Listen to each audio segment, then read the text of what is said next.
Which is the most persecuted religious group in the world today? The answer, in terms of sheer numbers and sheer horror, might surprise you. It's Christians, specifically Christians living in Muslim-majority countries, countries where Christians often preceded Muslims by centuries. I'm not talking about war on Christmas type harassment. I'm talking about know your place or we're going to kill you persecution. Astonishingly, the Western mainstream media barely acknowledge what is happening.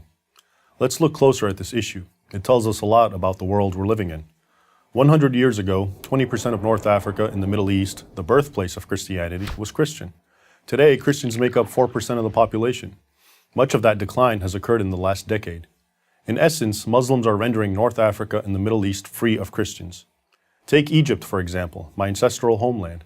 In just the past 2 years, tens of thousands of Christian Copts have left Egypt. And many others want to leave, but they simply cannot afford to. Why they want to leave is no mystery. On New Year's Day, 2011, the Two Saints Church in Alexandria was bombed, leaving 23 Copts dead and 97 injured. In recent years, dozens of Coptic churches have been attacked, many burned to the ground. In August 2013 alone, the Muslim Brotherhood and its supporters attacked and destroyed some 80 churches. Unfortunately, Egypt is more the rule than the exception. Hundreds of Nigerian churches have been destroyed in recent years, with especially deadly attacks reserved for Christmas and Easter church services, leaving dozens dead or mutilated.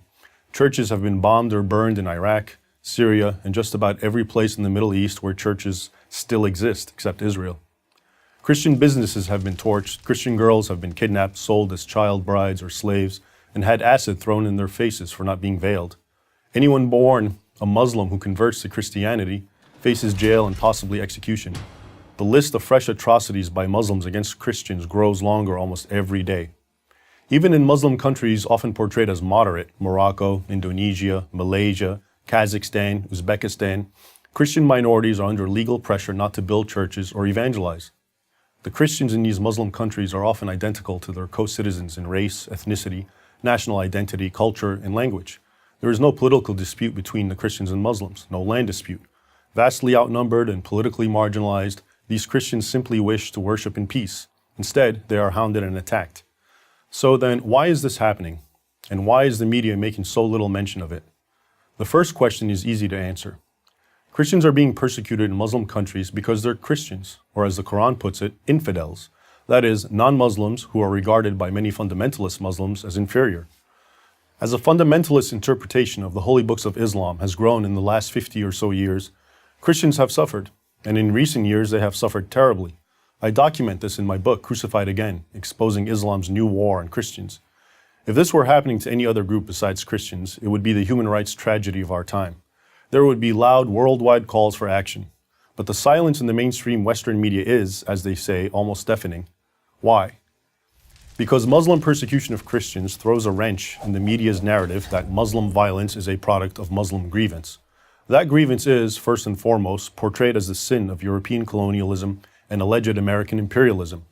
In the Muslim world's mind, those two sins are personified by the Jewish state of Israel, a nation the Muslim world believes was forced upon it by the colonial powers of Europe following World War II and is currently supported by the United States. Much of the Western world and the Western media have largely bought at least some of this narrative. Here's how it works. Because Israel, with the backing of the United States, is stronger than its Muslim neighbors, the media, while not defending Islamic terrorism, often portray terror against Israel, America, and even Europe as the actions of understandably angry underdogs fighting for what they deem justice. But what happens to this media narrative when Islamic terror is directed against a minority weaker than them? In this case, the millions of indigenous Christians throughout the Islamic world. The answer is that, rather than abandon this narrative, the media just don't report Muslim persecution of Christians, except for the most sensational cases. That's why you probably don't know that there are barely any Christians living in Algeria, Tunisia, and Libya, nations where Christianity once thrived, or that this is happening in Egypt, Iraq, Iran, and even Lebanon. So yes, Christians are indeed the most persecuted religious group in the world today, but reporting it would violate the media's narrative of Christians as persecutors and Muslims as victims. I'm Raymond Ibrahim, author of the Al-Qaeda Reader for Prager University.